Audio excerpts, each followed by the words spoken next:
بسم اللہ الرحمن الرحیم۔ قرآن مجید کی قصداً خلاف ترتیب قرأت کرنا کیسا ہے؟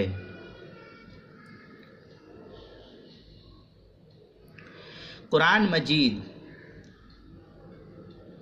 خلاف ترتیب قرأت کرنا فقہا نے مکروہ لکھا ہے۔ اس لیے اگر کوئی شخص بلا قصد پہلی رکعت میں سورہ ناس پڑھ لے تو اسے چاہیے کہ وہ بقیہ رکعت میں بھی سورہ ناس ہی پر اکتفا کرے۔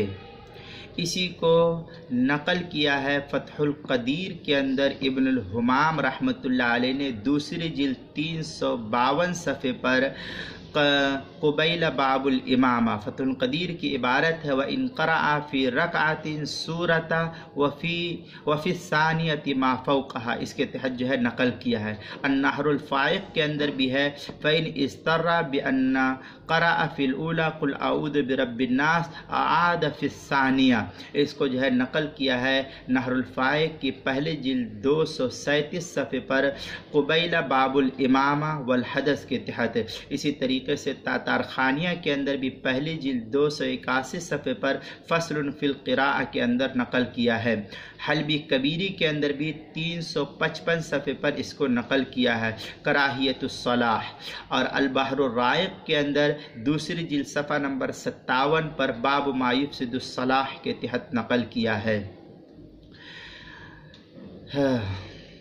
تو اسے چاہیے کہ بقیہ رکعت میں بھی سورہ ناس ہی پڑھے، کیونکہ تکرار سورہ منقوص اور الٹی قرأت سے اہون ہے۔ یہ فقہا اتنی عبارت کو نقل کرتے ہیں۔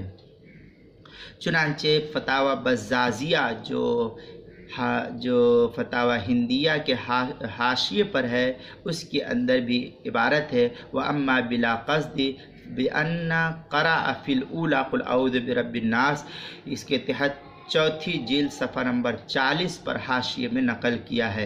اسی طریقے سے در مختار دوسری جلد 268 صفحے پر باب صفت الصلاح مطلب الاستماع للقرآن فرض کے تحت نقل کیا ہے۔ فتاوی محمودیہ 10ویں جلد جو بغیر تخریج شدہ نسخہ ہے، اس کی 10ویں جلد 499 صفحے پر اس کو نقل کیا ہے۔ اردو کتاب المسائل المہمہ فیما ابتلت بہ العامہ، اس کی 5ویں جلد صفحہ نمبر 102 پر نقل کیا ہے، اور عنوان ہے قرآن مجید کی قصداً خلاف ترتیب قرأت، مسئلہ نمبر 61 ہے۔